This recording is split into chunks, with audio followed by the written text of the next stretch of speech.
जय गुरुदेव। अब संयम का फल बतलाते हैं। तस्य भूमिषु विनियोगः। उस संयम का प्रयोग अलिंग पर्यवसान पर्यंत अथवा आत्म तत्व तक किया जा सकता है।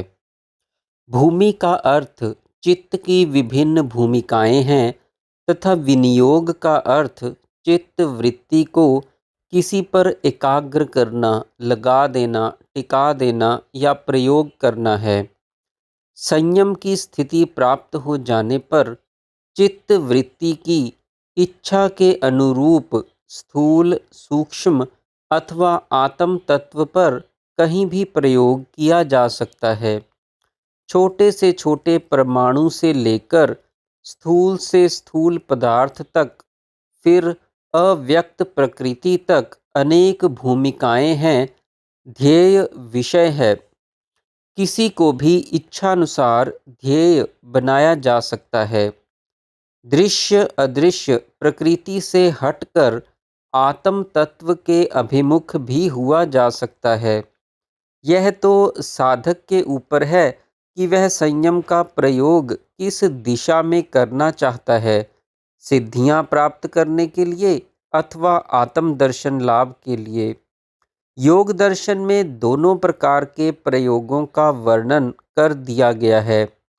अवान्तर फल के रूप में कई प्रयोग सिद्धियां प्राप्त हेतु दे दिए गए हैं, किंतु अंत में इन्हें असंप्रज्ञात का प्रतिबंधक भी कह दिया गया है तथा आगे की कैवल्य प्राप्ति की ओर आंतरिक यात्रा का भी वर्णन कर दिया गया है।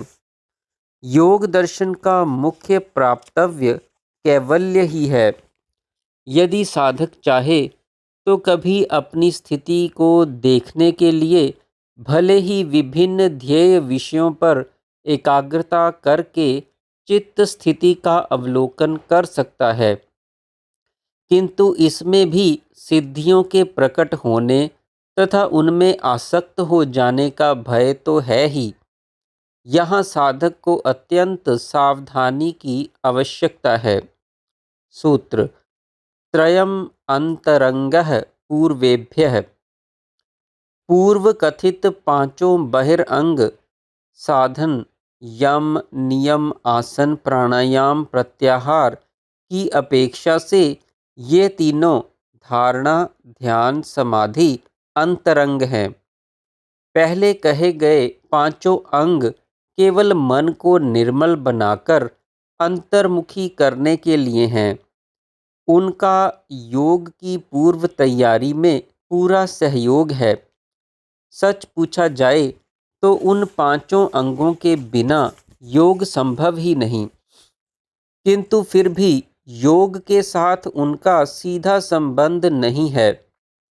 वृत्ति को अंतर्मुखी करके छोड़ देते हैं।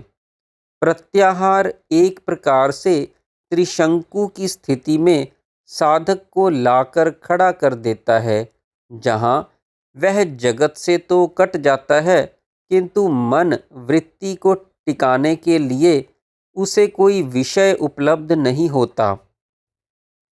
यह अवसर तो उसे धारणा, ध्यान तथा समाधि रूपी अंतरंग साधन ही उपलब्ध कराते हैं। इसका संप्रज्ञात से सीधा संबंध है। वे चित्त वृत्ति को किसी एक ध्येय पदार्थ पर स्थिर कर देते हैं। अतः यह तीनों साधन अंतरंग कहे गए हैं, किंतु तदपि बहिरंगः निर्बीजस्य। तथापि ये अंतरंग साधन भी निर्बीज समाधि के बहिरंग साधन ही हैं। यम, नियम आदि बहिरंग साधनों की अपेक्षा से धारणा, ध्यान, समाधि अंतरंग हैं, किंतु असंप्रज्ञात निर्बीज समाधि की अपेक्षा से यह भी बहिरंग ही हैं। जब तक वृत्ति जगदाभिमुखी बनी रहती है, चित्त में स्थूल विषय अंकित रहते हैं। जब यम, नियम आदि की सहायता से वृत्ति को अंतर्मुखी कर दिया जाता है, तब स्थूल विषय तो बाहर छूट जाते हैं, किंतु उनकी वृत्ति बनी रहती है। जब धारणा, ध्यान, समाधि से वृत्ति को किसी एक ध्येय विषय पर एकाग्र कर दिया जाता है, तो भी वृत्ति तो बनी ही रहती है।